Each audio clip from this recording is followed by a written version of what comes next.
श्रीपाद सुंदर दामोदर प्रभु से ऑलरेडी मुलाकात जानते हैं हुई। ब्रो, काफी बार हो गए। प्लीज स्पीक कर सकते हैं। ठीक है, तो मैं अपने एंगल से बता दूं। 2015 में मैनेट के H1 हॉस्टल में विंग बी में प्रभु से हमारी मुलाकात हुई। और कौन सा रूम नंबर था भूल गया मैं तो 108 में रहता था शायद, या 110 में, ऐसा। 106, 1106। तो उसमें प्रभु रहते थे, हर्षवर्धन गौरांग प्रभु और एक बहुत ही उन्नत भक्त है उनके साथ। तो इस प्रकार से भक्तों के साथ संपर्क हुआ। प्रभु पहले से ही बहुत उत्साह के साथ कॉलेज में हर एक्टिविटी में पार्टिसिपेट करते थे, जितनी भी अलग अलग टेक्निकल चीजें हैं, और राजभाषा में भी है ना, जो RSS से जुड़ी हुई है, वो सब में भी तो बहुत एक्टिव थे प्रभु। और भक्तों का ही संग करते थे। तो इस प्रकार से भक्तों के आ, आचरण को देखकर, भक्तों के व्यवहार और उनके जो शिक्षाएं हैं उसको देखकर प्रभु ने ज्वाइन किया हमारे जो स्टूडेंट सेंटर है, बेस होता है मैनेट में। आप लोग कभी मौका मिलेगा तो जरूर आइएगा। फिर वहां हमने प्रभु के साथ सेवाएं की। तो एक बात बताना चाहूंगा जस्ट कि ऑल्दो प्रभु जो हैं वो हमारे बैच में सबसे आखिरी में आए थे। मतलब हम लोग सब पहले आ चुके थे, सबसे आखिरी में आए थे प्रभु। लेकिन मतलब ऑलरेडी कोर्स बहुत कुछ हो चुका था, लेकिन प्रभु ने आते ही एकदम गियर लगाया और सारा कोर्स खुद से कंप्लीट किया। और करते करते करते करते कब आगे बढ़ गए हमको पता ही नहीं चला। तो अभी प्रभु पढ़ाई में भी बहुत इंटेलिजेंट थे, अपने बैच के टॉपर रह चुके हैं। प्रचार में भी बहुत एक्सीलेंट प्रचार किया प्रभु ने। और BEML कंपनी में जॉब करने के बाद प्रभु यहाँ पर मंदिर में सेवा करने के लिए आए। तो बहुत सारे अलग अलग चुनौतियों का सामना करके प्रभु यहाँ पे अपना समय दे रहे हैं, प्रचार कर रहे हैं भगवान की सेवा में। तो आइए हम प्रभु का स्वागत करेंगे। वैष्णव का गुणगान करना हमेशा ही रिपीटेटिव ही करना चाहिए, बार बार सुनना चाहिए।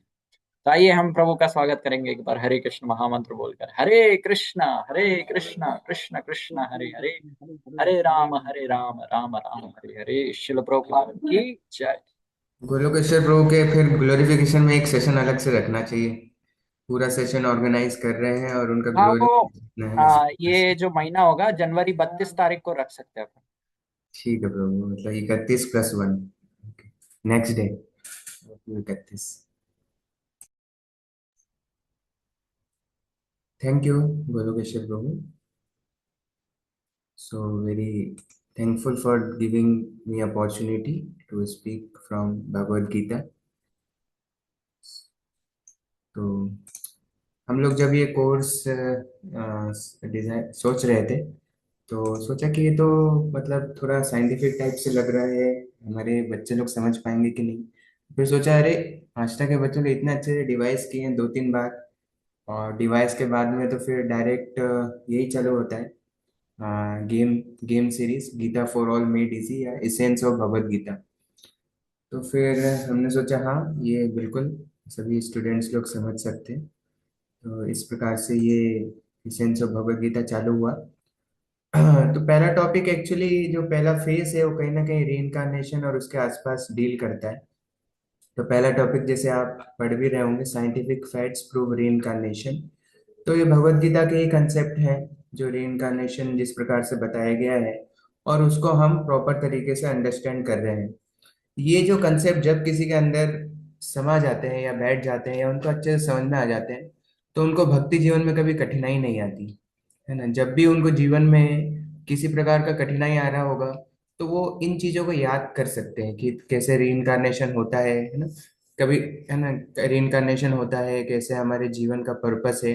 तो अल्टीमेटली ये सारी चीजें हमें भक्ति में प्रोत्साहित करती हैं, हमारे भक्ति में हमारा जो फेथ है उसको और स्ट्रांग करती है और नरिश करती है। तो इसलिए ये चीजें बहुत ही आवश्यक है, इन चीजों के बारे में जानना।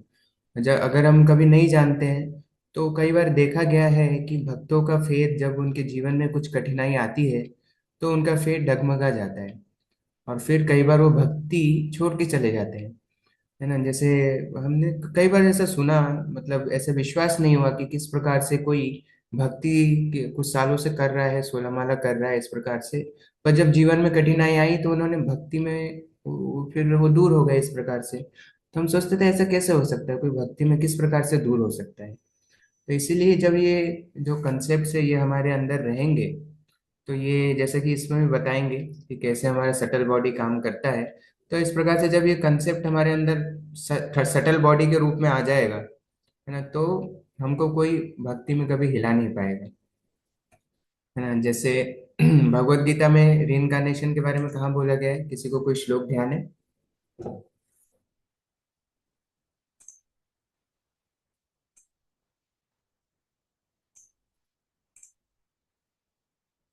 प्रभु जी श्लोक तो नहीं ध्यान है, लेकिन हाँ भगवान कहते हैं अर्जुन को कि ऐसा कभी नहीं हुआ है कि मैं पहले नहीं रहा हूँ, तुम पहले नहीं रहे हो, बस तुम्हें वो याद नहीं है तुम्हारे पहले के जन्म।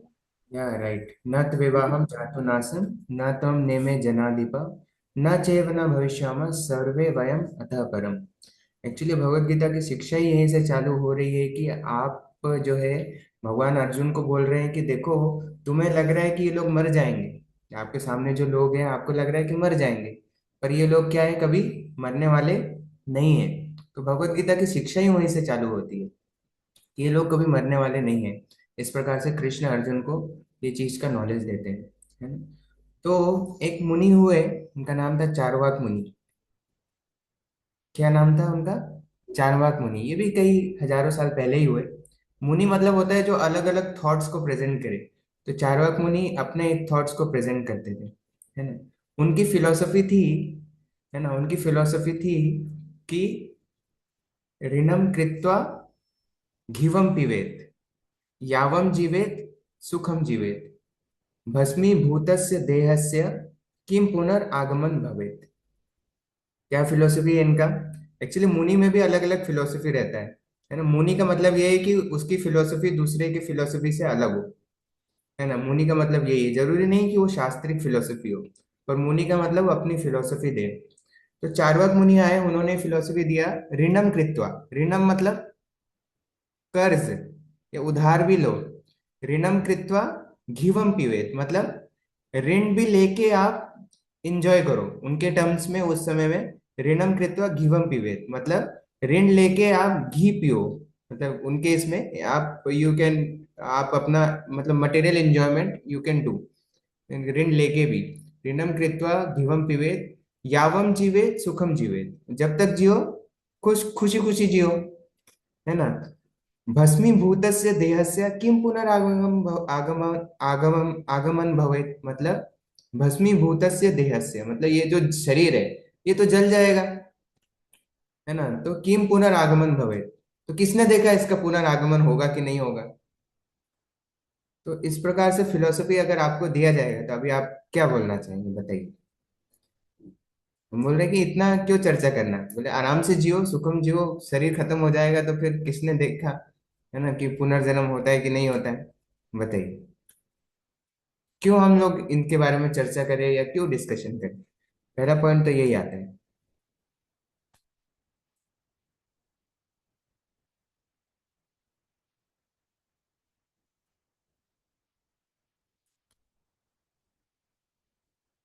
कोई बताना चाहेंगे? बाहर के स्टूडेंट्स का भी यही फिलोसफी रहता है ना, क्या रहता है? जस्ट डू इट तो रहता ही है, और भी रहता है इस प्रकार से। यस, ज्योति माता जी बताएंगे। हरे कृष्ण प्रभु जी, दंडवत प्रणाम। हम्म। भौतिक शरीर नष्ट होता है, आवाज आ रही मेरी? हाँ। भौतिक शरीर नष्ट होता है लेकिन आत्मा थोड़ी ना कभी मरती है। ओके, तो फिर? किसने देखा? तो जैसे अगला जन्म तो अपना होता ही है ना, आत्मा थोड़ी ना नष्ट होती है। ओके, पर उनका कहना है कि इस जीवन में आराम से जियो, सुखी हाँ, जियो, लेकिन उसको अपने को इसलिए। तो भोगना तो पड़ेगा ना। ओके, ठीक है, मतलब हाँ, नेक्स्ट। ठीक है, और कोई कुछ बोलना चाहेंगे इस बारे में? भस्मीभूतस्य देहस्य किं पुनरागमन भवेत्।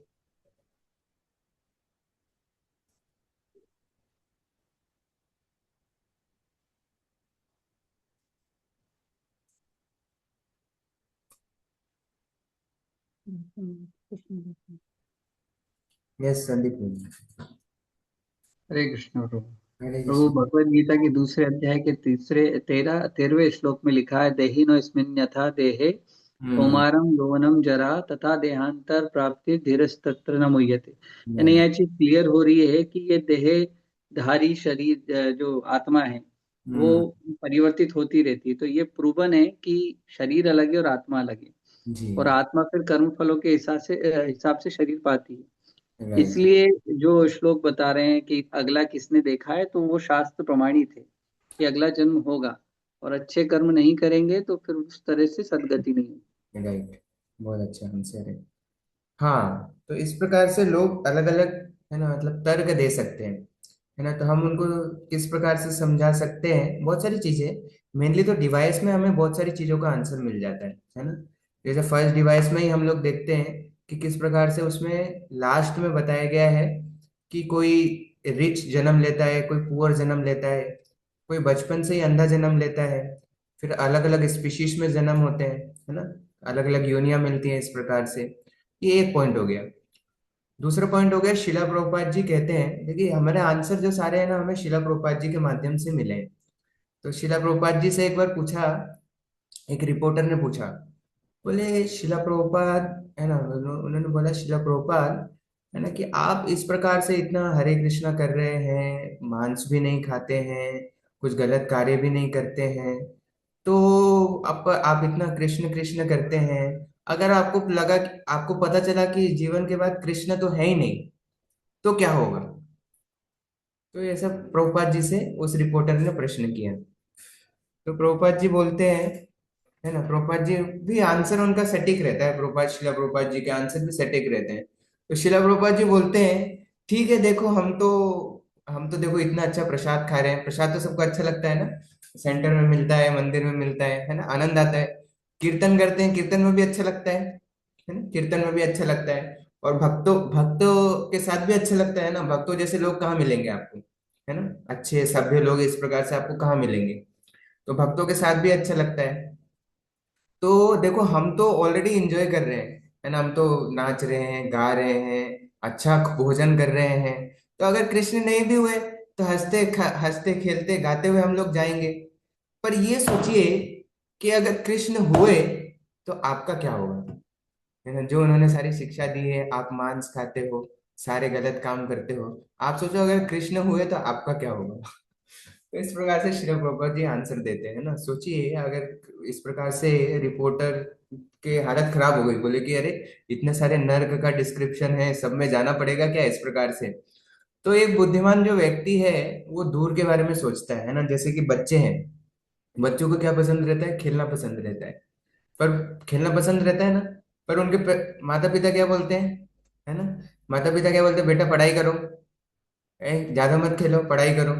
तो लगेगा अरे बच्चों को, अरे मुझे एंजॉय क्यों नहीं करने दे रहे, बार बार पढ़ाई करने के लिए बोल रहे हैं, मुझे खेलना अच्छा लगता है ना। तो पेरेंट्स क्यों बोल रहे हैं उसको पढ़ाई करने के लिए? क्यों बोलते हैं? क्योंकि जानते हैं कि उसका भविष्य अच्छा होगा, है ना, दूर का सोच पाते हैं। तो बच्चा इस हिसाब से बोले तो हम कम इंटेलिजेंट हो गया, है ना। जो बच्चा था वो कम इंटेलिजेंट है कि वो थोड़ी देर का ही सोच सकता है, थोड़ी दूर तक ही देख सकता है। पर पेरेंट ज्यादा दूर तक देख सकते हैं तो वो ज्यादा इंटेलिजेंट हुए।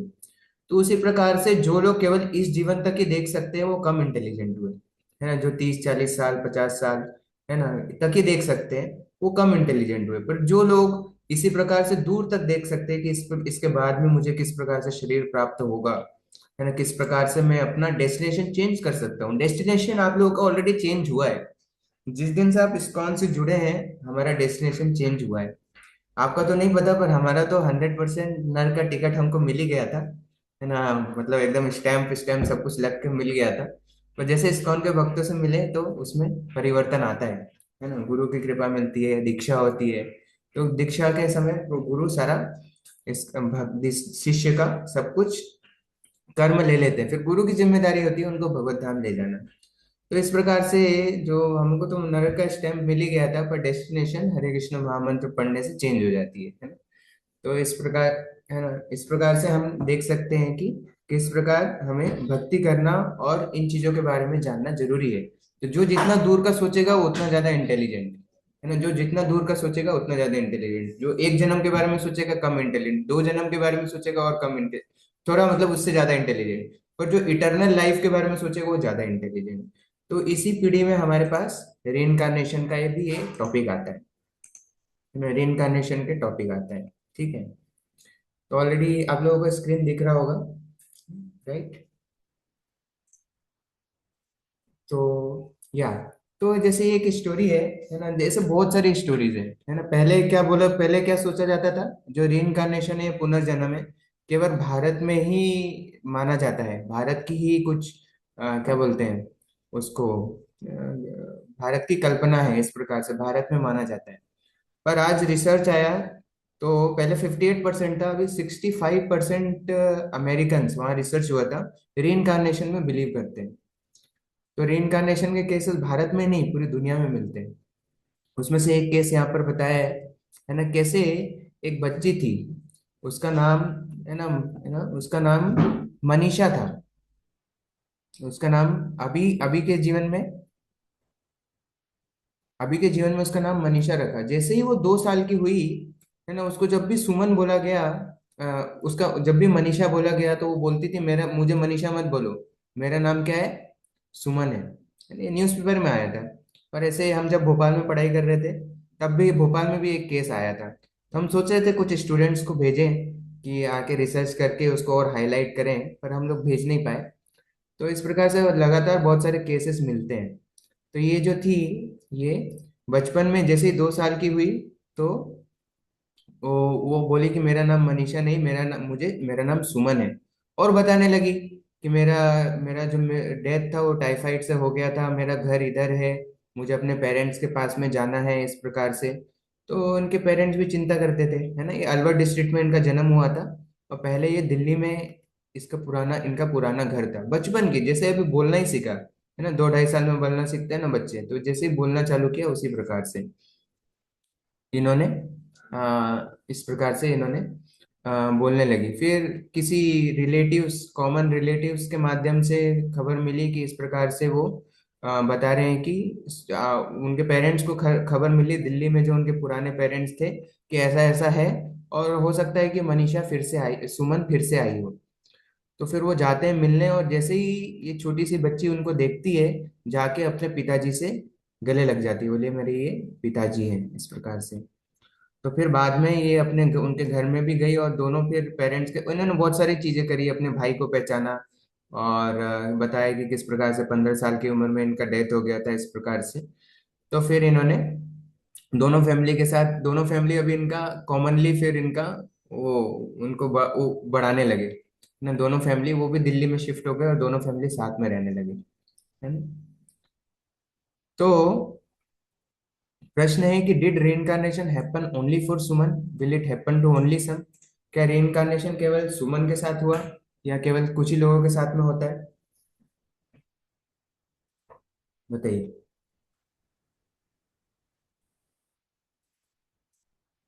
केवल सुमन के साथ हुआ है, सबके साथ होता है? सबके साथ होता है प्रभु जी। या राइट, ओके। और अब सोचने वाली चीज है, थोड़ा सा सोचिएगा। How can this story of Manisha and Suman help you in making your life a better one? किस प्रकार से ये जो स्टोरी है, इसके माध्यम से हम अपने जीवन के बारे में सोच को बदल सकते हैं, या और बेहतर बना सकते हैं जीवन।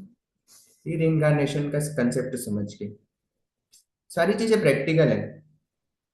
अगर हमारे जीवन का इन सारी चीजों से हमें सोचना चाहिए किस प्रकार से ट्रांसफॉर्मेशन आ सकता है, क्योंकि नॉलेज का पर्पस होता है ट्रांसफॉर्मेशन। आप सोचिए आपको किस प्रकार ये चीजें हेल्प कर सकती है। रीइंकार्नेशन का जो कंसेप्ट है, आपके जीवन को बेहतर बनाने में, या एक पॉजिटिव आउटलुक देने में। सभी लोग प्रयास कर सकते हैं कुछ सोचने का, कुछ पॉइंट्स लिखने का, और पॉसिबल हो तो बोलने का भी। या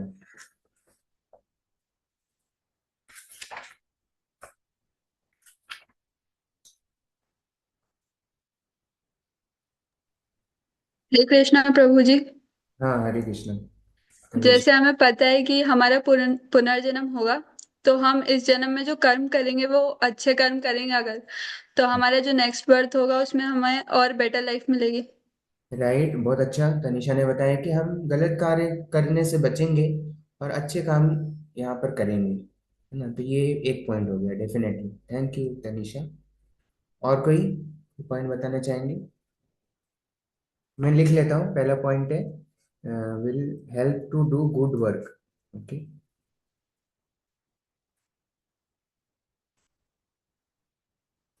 ठीक है। आप लोग भी लिख सकते हैं जो पॉइंट आ रहे हैं, अच्छे पॉइंट्स आ रहे हैं।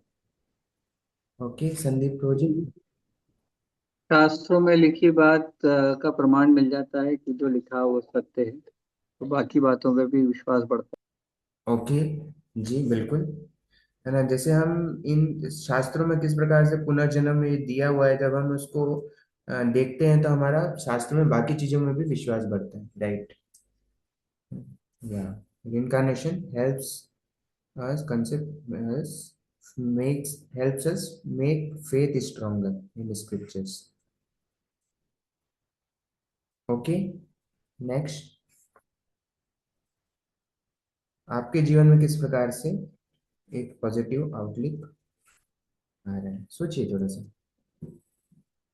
बहुत इंपॉर्टेंट है। आप सोचिए कि हमारा रीइंकार्नेशन कितनी बार हुआ है, कितनी बार हमने शरीर लिया है और आगे भी कितनी बार लेना होगा। तो किस प्रकार से हम इस प्रोसेस को यूज करके, इस प्रोसेस के बारे में जानकर, हो सकता है पिछले कई कई मिलियंस ऑफ बर्थ्स में हमको ये रीइंकार्नेशन के बारे में हमने सुना ही नहीं होगा, तो हमें पता ही नहीं कि कैसे क्या करना है। जी, ज्योति माता जी। है।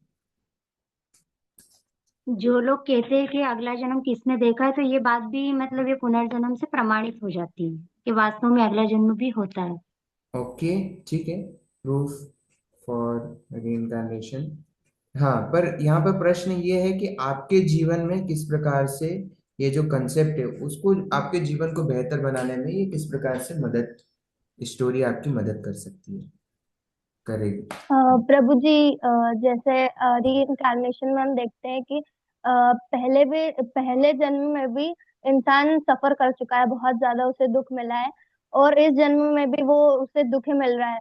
तो हम इससे ये भी जान सकते हैं कि हम कैसे इन सारी चीजों से बच सकते हैं, राइट दुखी होने से।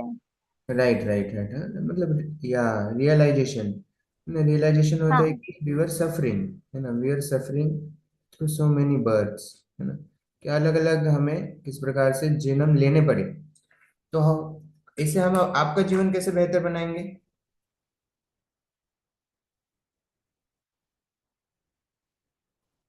कि हम इतने जीवन में सफर कर रहे थे,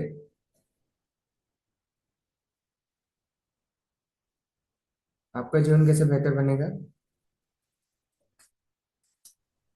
कृष्ण भावना भावित होकर।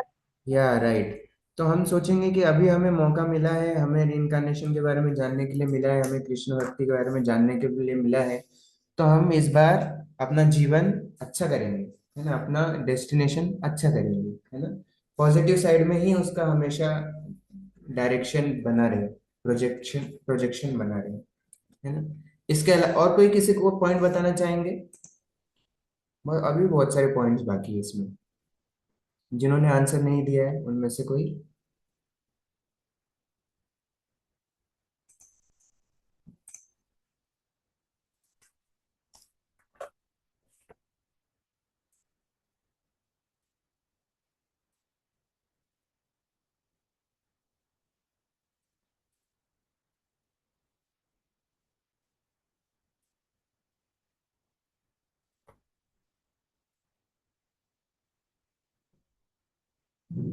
ओके, ठीक है, तो मैं कुछ बता देता हूँ। देखिए, इस प्रकार से, जैसे आप लोगों ने बस ऑलरेडी सारे अच्छे पॉइंट्स बता दिए कि किस प्रकार से रीइंकार्नेशन से हमें, तनिषा ने बताया कि हम अच्छे कर्म करेंगे ताकि हमारा डेस्टिनेशन अच्छा हो, है ना। फिर संदीप रोज जी ने बताया कि किस प्रकार से रीइंकार्नेशन हमारा फेथ स्ट्रॉन्गर करता है स्क्रिप्चर्स में, कि हम जब देखते हैं कि स्क्रिप्चर स्क्रिप्चर की जो चीजें हैं वो किस प्रकार से वास्तविक में प्रैक्टिकली होती है ना। और फिर प्रूफ फॉर रीइंकार्नेशन, है ना, ज्योति माता जी ने बताया कि प्रूफ है, प्रूफ हम दूसरों को बता सकते हैं, है ना। फिर realization we were suffering from many births, है ना। तो इस प्रकार से ये सारी चीजें हैं, पर फिर भी मैं थोड़ा और पर्सनल जानना चाहता था, है ना। अगर मैं पर्सनली बोलूँ, जैसा कि प्रश्न में दिया है कि help you in making your life a better one, पहली बात यह है कि आपके जीवन में अगर आप सारी समस्या लिखेंगे अपने पेज पे कि मेरे जीवन में क्या समस्या है, या जीवन में मैं क्या नहीं चाहता हूँ, है ना, व्हाट आई डोंट वांट, मतलब जीवन में मैं क्या इस तरीके से नहीं चाहता हूँ, तो आप पाएंगे कि जो सारी चीजें हैं ये इस जन्म से रिलेटेड है केवल, ये इस जन्म से रिलेटेड है ना। तो कोई कोई भी चीज परमानेंट नहीं है। तो लोगों के पास कई बार कंसेप्ट नहीं रहता ये, इसीलिए वो बहुत परेशान हो जाते हैं और ऐसे गलत कार्य करते हैं, जैसे सुसाइड वगैरह करते हैं, है ना। क्यों करते हैं? क्योंकि उनके पास कंसेप्ट नहीं रहता भाई ये एक जीवन है ना। कोई सोचता है भाई मैं इतना, भाई डार्क कम्प्लेक्शन क्यों हूँ, है ना, मैं इतना डार्क कम्प्लेक्शन क्यों हूँ, या मतलब कई बार इंफीरियरिटी कम्प्लेक्स में रहते हैं, है ना। तो इस प्रकार से जो भी चीजें हैं, जो भी हमारे लाइफ में हमें लगता है कि ऐसा क्यों हुआ, पर वो हम देखेंगे कि कैसे, है ना, ये एक लाइफ है, ये अगली लाइफ में ऐसा नहीं रहेगा ना, ये अगली लाइफ में नहीं रहेगा, ये केवल इस लाइफ के लिए है। पहली चीज। दूसरी चीज, नथिंग कैन हार्म अस। कोई भी चीज हमें वास्तविक में हार्म नहीं कर सकती। केवल हमारे जीवन में हार्म क्या है? भक्ति का लॉस। अगर हमने भक्ति हमारी छूटी, वही हमारे जीवन में लॉस है। भक्ति में हमने कॉम्प्रोमाइज किया, वही हमारे जीवन में लॉस है। उसके अलावा हमारे जीवन में और कोई लॉस हो ही नहीं सकता, है ना। और कोई लॉस जीवन में कुछ हो ही नहीं सकता, केवल भक्ति का लॉस ही हमारे जीवन में लॉस है। क्योंकि अगर हमारी भक्ति लॉस हुई, हमारा डेस्टिनेशन चेंज हो जाएगा, है ना। तो भक्ति का लॉस ही हमारे जीवन में वास्तविक में हार्म है। अदरवाइज हमारे जीवन में कोई हार्म नहीं है, है ना। हमारा भाई कोई कुछ भी करे, अगर हमारे पास ऑलरेडी स्पिरिचुअल क्रेडिट्स हैं, ऑलरेडी हमारे पास स्पिरिचुअल क्रेडिट्स है, तो हमारा डेस्टिनेशन अच्छा है, हमारा डेस्टिनेशन अच्छा ही है। तो जिसका डेस्टिनेशन अच्छा है उसको किस बात की चिंता? बोले आज जाना हो या कल जाना हो क्या फर्क पड़ता है? आज जाना हो या कल जाना हो क्या फर्क पड़ता है ना। मतलब वो एकदम फ्री रहेगा, फ्री फियरलेस रहेगा। तो इसलिए डिवोटी का क्वालिटी है, they are not afraid of death, है ना। मतलब वो मृत्यु से डरते नहीं। क्यों? क्यों नहीं डरते? क्योंकि उनको पता है कि भाई मेरा डेस्टिनेशन अच्छा है ना। जैसे किसी को, कोई झोपड़ी में रहता है, वो उसको अभी महल में शिफ्ट होना है ना। अच्छे महल में, झोपड़ी है फटी, मतलब उसमें बहुत जगह से छेद है, पानी टपकता है। अब उसको कोई महल में जाने के लिए, शिफ्ट होने के लिए बोल रहा है, तो उसको दुख होगा क्या? उसको दुख होगा क्या? नहीं, वो तो बहुत खुश हो जाएगा, बोले चलो अभी तो झोपड़ी से हमें कहाँ जाना है, महल में जाना है। तो उसके उसी प्रकार से भक्त का जीवन जो है वो बहुत पॉजिटिव है। आप मान के चलिए जो थोड़ी बहुत भी भक्ति करता है ना, वो कम से कम स्वर्ग में जाएगा। तो स्वर्ग में जाने का डिजायर नहीं पालना है, पर फिर भी थोड़ी बहुत भी जो भक्ति किया है, थोड़ा बहुत बहुत जो नाम लिया है, जो आप देखते हैं ना, कभी हमारे सेंटर में आया, है ना, फिर कुछ दिन आया फिर चला गया, उसका भी उसको इतना फायदा मिलेगा कि वो पॉसिबली स्वर्ग में जा सकता है उस टाइम के लिए, क्योंकि उसका, उसके पास उसका स्पिरिचुअल क्रेडिट नहीं है, पर वो मटेरियल क्रेडिट है ना। तो जब स्पिरिचुअल क्रेडिट अपने आप में 1000 के नोट में ऑलरेडी 20 रुपए होते ही हैं, तो इसी प्रकार से कोई अगर स्पिरिचुअल चीज करता है तो ऑटोमेटिकली छोटी चीज उसको ऑटोमेटिकली मिल जाती है। तो अगर स्पिरिचुअली क्वालिफाइड नहीं है तो ही विल, वो स्वर्ग में जाएंगे, स्वर्ग में जाएंगे, स्वर्ग में बहुत समय बिताएंगे, फिर उसके बाद वापस वो धरती पे आएंगे। भगवत गीता के 6 अध्याय में दिया है, वापस धरती में आएंगे, धरती में भक्ति करेंगे और फिर भगवत धाम का रास्ता उनका आगे बढ़ेगा। ठीक है। तो रीइंकारनेशन के कंसेप्ट से हमें ये समझ में आया कि हमें जीवन में कोई भी चीज से, है ना, जो भी हमारे अगर कुछ कमी लग रही है हमें, उससे परेशान नहीं होना है। भाई मेरा इतना इंटेलिजेंस क्यों है, आखिर मैं जीवन में, है ना, सबसे टॉप में क्यों नहीं पहुंच सका, है ना। और या फिर बहुत सारी चीजें इस प्रकार से हो सकती है, पर हमें समझना है कि, है ना, ये चीजें, सारी चीजें जो है वो इस लाइफ के लिए है जो कि सेट है, पर ऐसा नहीं कि हमेशा के लिए, है ना। हमें, है ना, will get good body if you do bhakti, if you do good karma in this body. तो रीइंcarnation ऑलरेडी क्या है आप लोग जानते हैं, है ना। तो शरीर में कितना होता है? जो आप आईने में देखते हैं उसको कौन सा शरीर बोलते हैं? जितना हम, उसी से हम अपनी पहचान करते हैं, पर वो है ना, उसको कौन सा बॉडी बोलते हैं? Gross body.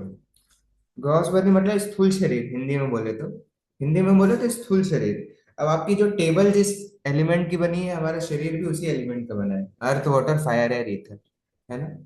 तो इस प्रकार से वो सेम एलिमेंट के बॉडी भी बनी हुई है ना। पर ये है कि है ना, पर दोनों में डिफरेंट है ना। टेबल आईने में इतना समय नहीं बिताएगी, पर हम लोग बिताते हैं। तो इस प्रकार से है ना, ये ग्रॉस बॉडी है जो कि earth water fire air ether से बनी हुई है। उसके अंदर है सटल बॉडी, माइंड, इंटेलिजेंस और मन, बुद्धि और अहंकार। मन, बुद्धि और अहंकार तीनों चीजों में अंतर है। अहंकार मतलब मैं ये शरीर हूँ, ये पहचान है। मन तो आप जानते ही है ना, मन हमारा बहुत सारी मन बहुत सारी चीजें हम जो भी सोचते हैं मन उससे रिलेटेड होता है। बुद्धि मतलब इंटेलिजेंस, बुद्धि इंटेलिजेंस होता है ना। कई बार मन हमारा करता है कि भाई रात में आइसक्रीम खा लें, पर समझ में आता है नहीं ठंडी का मौसम है भाई, खाएंगे तो गला पकड़ लेगा, तो ये बुद्धि बोलती है। तो मन, बुद्धि और अहंकार। तो जो शास्त्र पढ़ेंगे, जो इस प्रकार से सेशन अटेंड करेंगे, उनकी बुद्धि स्ट्रांग हो जाती है। तो वो मन की जो चीजें हैं उनको कंट्रोल कर सकते हैं। जैसे सुबह उठना है ना, सुबह उठना मन कभी चाहेगा सुबह उठना?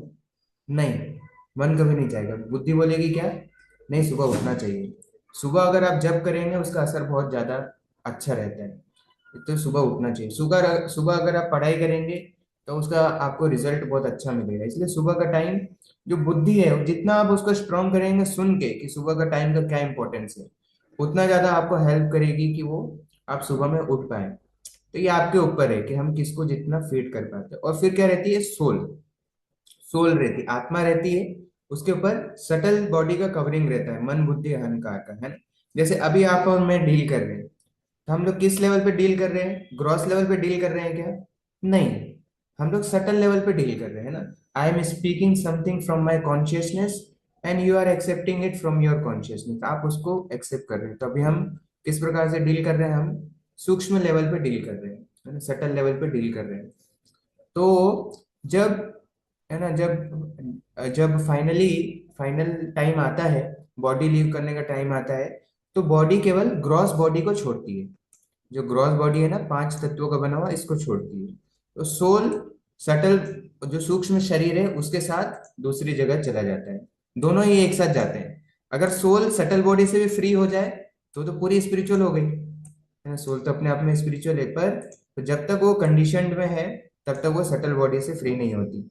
और सटल बॉडी में हमारी सारी डिजायर्स छुपी रहती है ना। अभी अभी हम सोच सकते हैं हमारे मन में क्या क्या डिजायर्स है ना। तो वो हमारी जो हमारे हमारे मन में डिजायर्स है, दैट इज द सीड। वो क्या है? बीज है अगले जीवन के लिए। अभी हमारे हृदय में जो जो डिजायर्स है वो अगले जीवन के लिए बीज है। तो हमें सोचना चाहिए हमारे किस प्रकार से डिजायर्स हो रही है ना। क्या हमारे कृष्ण को पाने की डिजायर है? कितनी डिजायर है? अगर है तो कृष्ण को पाने के लिए कितनी डिजायर है? बाहर के लोग कितना मेहनत करते हैं ना। कोई भी एग्जाम क्लियर करने के लिए कितनी मेहनत करनी पड़ती है। बच्चों को 12th में अच्छे मार्क्स लाने के लिए कितनी मेहनत करनी पड़ती है। तो आपको जो हाईएस्ट चीज दे रहे हैं, तो उसके लिए आप कितनी मेहनत कर रहे हैं या कितनी मेहनत करने के लिए तैयार है ना, अपने आप के कॉन्शियसनेस को रेज करने के लिए। आप देखेंगे जैसे आपकी कॉन्शियसनेस रेज होगी आपको फायदा मिलेगा। तो बॉडी का यहाँ पर एक किससे कंप्यूटर कंपैरिजन किया गया है? बॉडी का यहाँ पर एक कंप्यूटर से कंपैरिजन किया गया है ना। तो जो कंप्यूटर है वो किसकी तरह है? ह्यूमन बॉडी की तरह। हार्ड डिस्क और यूएसबी स्टिक किसकी तरह होगी? सोचिए, हार्ड डिस्क और USB stick. Fine. Hard disk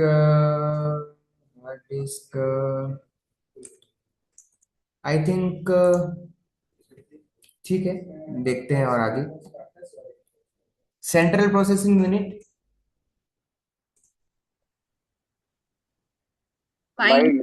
mind, या राइट, ओके। ऑपरेटर, कंप्यूटर को चलाने वाला।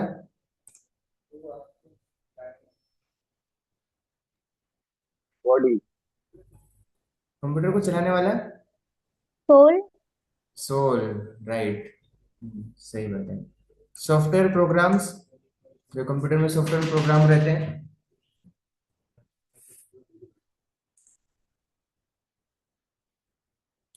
सॉफ्टवेयर प्रोग्राम क्या करते हैं? कंप्यूटर को डिसीजन लेने में हेल्प करते हैं, है ना। उनके इसमें पुराने एक्सपीरियंस वगैरह छुपे रहते हैं। Thoughts and plans that mind is processing. वो आगे आएगा, आई थिंक ये होगा। Various experiences, thought, desires.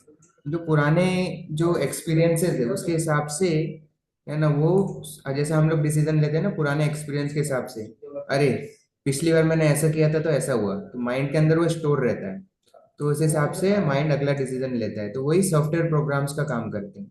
Files open मतलब, ओपन फाइल कौन सा है? मतलब अभी जिन पे काम चल रहा है, तो thoughts and plans that mind is processing. समझ में आ रहा है? वायरस क्या है कंप्यूटर में? तो हमारे अंदर क्या वायरस है? कंप्यूटर के अंदर वायरस है, हमारे अंदर क्या वायरस होगा? तो अवगुण और बुरी आदतें। Yeah right, impurities are mind like lust anger greed, है ना, तो ये एक्चुअली हमारे अंदर भी वायरस है, जो हमें हमारी कॉन्शियसनेस को डिग्रेड करता है, और यही हमें दुख देता है। हमें लगता है कि हमारे मित्र है, नहीं, ये हमें दुख देता है। हम इससे जितना फ्री रहेंगे उतना खुश रहेंगे। हरे कृष्ण महामंत्र। cleaning of minds of all impurities.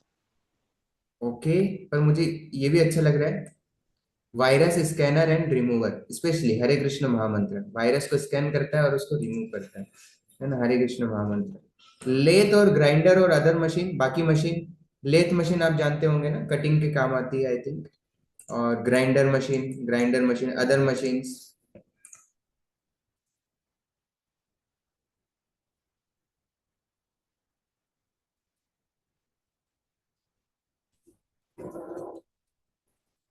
Sorry, bodies other than human body, क्योंकि कंप्यूटर है वो बहुत ही हाईटेक मशीन है, वैसे ह्यूमन बॉडी भी हाईटेक मशीन है ना, तो अभी हमें मिली है तो उसका उपयोग कर लीजिए, उपयोग कर लीजिए भगवान के धाम जाने के लिए। इस प्रकार से बताया गया रिमूविंग वायरस, जैसे यहाँ पर बताया clean our mind of all impurities. ठीक है, समझ में आया कंपैरिजन कंप्यूटर से? कंप्यूटर चलाने वाला कौन है?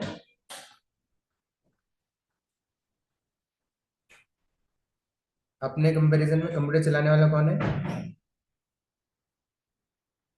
सोल, है ना, अपना अगर बॉडी कंप्यूटर है तो कंप्यूटर चलाने वाला सोल है ना, तो हमें प्रयास करना चाहिए कि हरे कृष्ण महामंत्र से हम लोग जो भी वायरस है उनसे फ्री हो पाए।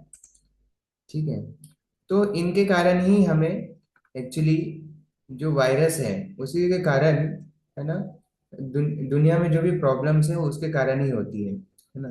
जैसे यहाँ पर एग्जांपल दिए गए हैं, है ना, वाली टेकिंग अवे सुग्रीवास वाइफ, किसके कारण?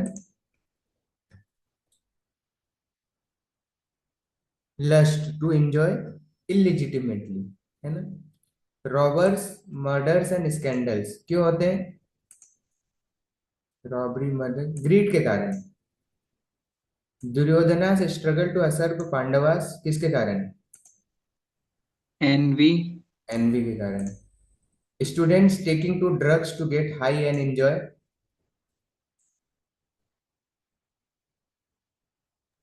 Evolution and illusion, ignorance. या एंड उनको पता है हमारी बॉडी को ये नुकसान करेगा फिर भी वो करते हैं। Suruchi not letting Dhruva to sit on father's lap, ये शायद आप लोगों ने सोचा नहीं होगा, सुना नहीं होगा, शायद ध्रुव महाराज का स्टोरी है, सुना भी हो सकता है। प्राइड के कारण, क्योंकि सुरुचि जो थी वो सौतेली माँ थी, तो ध्रुव को बोल रही थी कि आप नहीं बैठ सकते, है ना, उनके अंदर गर्व था कि मैं राजा की प्रिय पत्नी हूँ। Students mob getting into physical fight, anger to destroy others. तो हम देखते हैं समाज में जो भी प्रॉब्लम होती है या फिर हम में भी जो भी तकलीफें होती है वो एक्चुअली इनके कारण में ही होती है ना। हमारे अंदर प्राइड रहता है, प्राइड रहता है तो फिर हम किसी दूसरे को आगे बढ़ते हुए देखना अच्छा नहीं लगता, वैसे ही एनवी रहता है ना, लस्ट रहता है, एंगर रहता है, ग्रीड रहता है, और इल्यूजन रहता है ना। इल्यूजन मतलब इस प्रकार से हमें जानकारी नहीं रहती। तो एक्चुअली सब आध्यात्मिक जगत में ही रहते हैं, हम सभी आध्यात्मिक जगत में एक टाइम कृष्ण के साथ में थे, है ना, कृष्ण के साथ में उनके फैमिली का हिस्सा थे, और वो जो जगह है वो अभी भी खाली है, वो जो स्पेस है अभी भी वो खाली है। पर जब सोल जो है वो रिवॉल्ट करते हैं तो वो इस भौतिक जगत में आ जाते हैं, है ना कुछ जरूर करते हैं एक्चुअली, पर वो एक बार ही होता है, एक बार आपने अगर फिर से रिवाइव कर लिया तो फिर से ऐसा नहीं होता है। The spirit soul first accepts a human body that is human, है ना, तो पहले फिर वो ह्यूमन बॉडी लेता है और इस प्रकार से फिर वो भौतिक जगत में उसका साइकिल चलता रहता है। ठीक है। तब इसमें डिवाइन और डेमोनिक बताना है और फिर हम बाकी चीज कल से देखेंगे।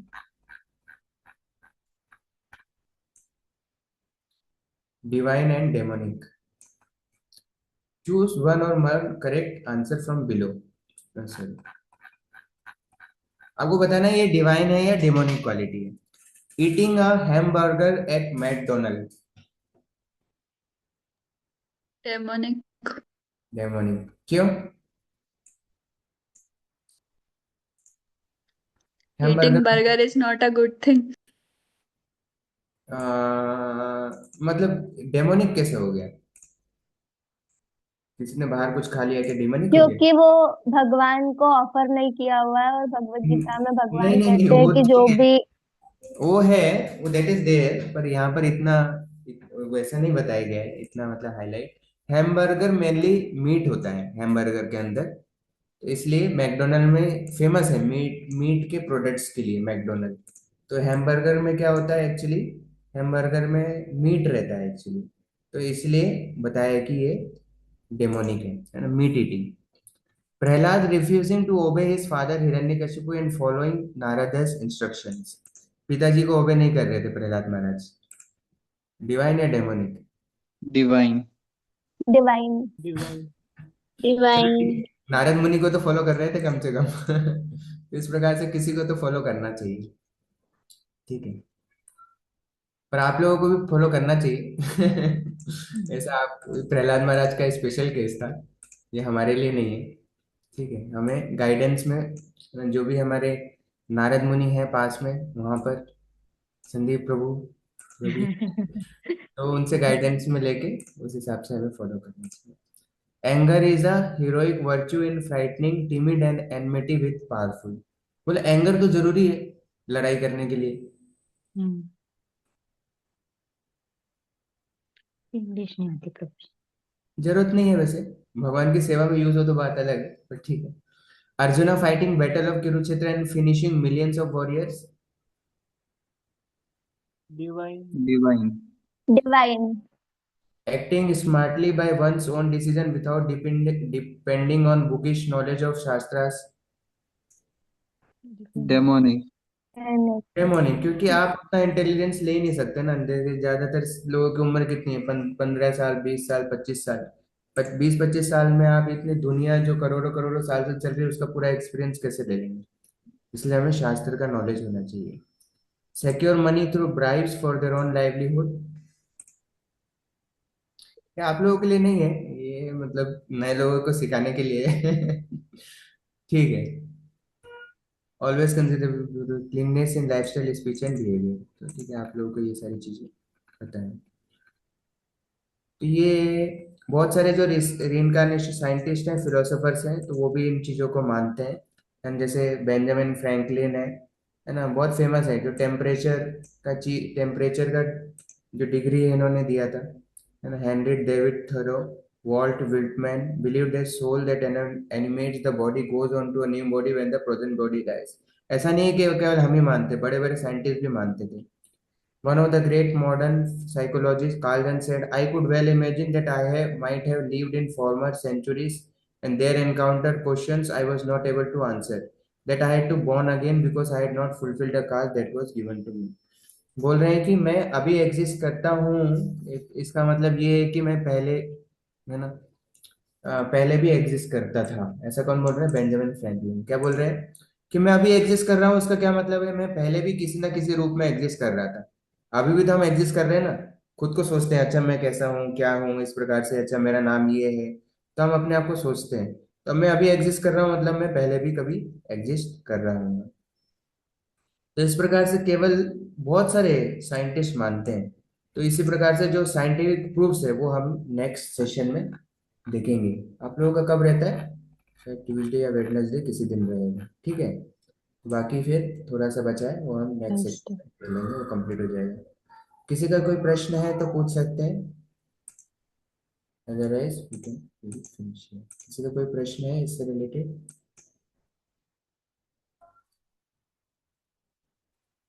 Any question? Okay, Sandeep ji. प्रभु मन और बुद्धि दोनों में सब लोग कंफ्यूज हो जाते हैं, तो उसको सरल भाषा में कैसे समझें? हमारे लिए तो दिमाग से ही सोचना मन थोड़ा। मन वाइफ है और बुद्धि हस्बैंड है। हाँ। मन वाइफ है और बुद्धि हस्बैंड है। ये राधे श्याम प्रभु एनालॉजी देते हैं। मन वाइफ है और बुद्धि हस्बैंड है, मतलब एक तरीके से एक चीज को डिनोट करने के लिए प्रभु जी एग्जाम्पल देते हैं कि किस प्रकार से, जैसे मान लीजिए कि वाइफ है, कि वो नेकलेस शॉप से जा रही है, तो उनको लगेगा अरे नहीं मुझे ये नेकलेस चाहिए। हस्बैंड अपना जेब देखेगा, अरे मेरे पास तो इतना पैसा है ही नहीं। तो वो बुद्धि से काम लेना पड़ेगा, उसको समझ में आ जाएगा इस प्रकार से। तो मन जो है वो वाइफ की तरह रहते हैं, है ना। तो और जो बुद्धि है वो हस्बैंड की तरह रहती है, मतलब उसको सोच समझ के चीजों को देखते हुए आंसर करना रहता है। जी ओके, लक्षिता माता जी। हरे कृष्णा प्रभु जी। मेरा ये क्वेश्चन था कि जैसे हम कोई बच्चा है, उसने जन्म लिया है, तो उसके या तो 2 या 3 साल का होता है, तभी उसके अंदर जेलेसी, मतलब लालच, ये सारी चीजें कैसे आ जाती हैं, प्यार जबकि है। ये तो कोई सिखाता भी नहीं है। वही आपने जैसे समझा ना, सटल बॉडी, सटल बॉडी के अंदर ऑलरेडी ये चीजें रहती है। ये कंटामिनेशन ऑलरेडी लगातार चल रहा है ना, कंटामिनेशन चल रहा है। और हमारी हर एक लाइफ है वो एक स्टेज की तरह है। हमें प्रयास होना है कि हम इससे फ्री हो सके, और धीरे धीरे फ्री होकर हम भगवान के धाम जा सकते हैं। और हम भक्ति करेंगे, हमें फ्री होने का पूरा प्रयास करना है। पर भगवान अंत समय में एक चुटकी में हमको पूरे तरीके से फ्री भी कर सकते हैं। पर वो डिपेंड करेगा हमने कितना प्रयास किया है, तो हमें अपने प्रयासों पर ध्यान देना है। Thank you for nice question. Hare Krishna. ठीक है, तो थोड़ा फिलोसॉफिकल हो सकता है, पर हम प्रयास करेंगे थोड़ा अच्छे से एक्सप्लेन करने का स्टोरी के तौर पे। और कभी किसी को कुछ लगे कि थोड़ा सा समझ में नहीं आ रहा है, तो बता सकते हैं, या फिर थोड़ा और हम लोग उसको और अच्छे से करने का प्रयास करेंगे। बाकी ये डिवाइस के बाद में ही होता है, तो कोई बहुत कठिन चीज़ नहीं है। पर हाँ, बहुत इंपॉर्टेंट है, आप लोगों को बहुत अच्छा लगेगा धीरे धीरे और आगे जाने में। ये तो पीडीएफ है, और बाकी का पीपीटी भी रहता है, तो उसमें अच्छे फोटो वोटो भी दिखेंगी इस प्रकार से। सेकेंड या थर्ड सेशन से आई थिंक। ठीक है, thank you very much for attending the session so patiently hearing. Thank you, Sandeep Puri, for also to be present throughout the session, inspiring us and all the devotees. So we'll finish here. Thank you. Hare Krishna, Krishna Krishna, Hare Hare, Hare Rama, Rama Rama, Hare Hare. Shrimad Bhagavad Gita की जय। जगद्गुरु श्रील प्रभुपाद की, अनंत कोटि वैष्णव वृंद की जय। गौर प्रेमानंद। हरे कृष्ण।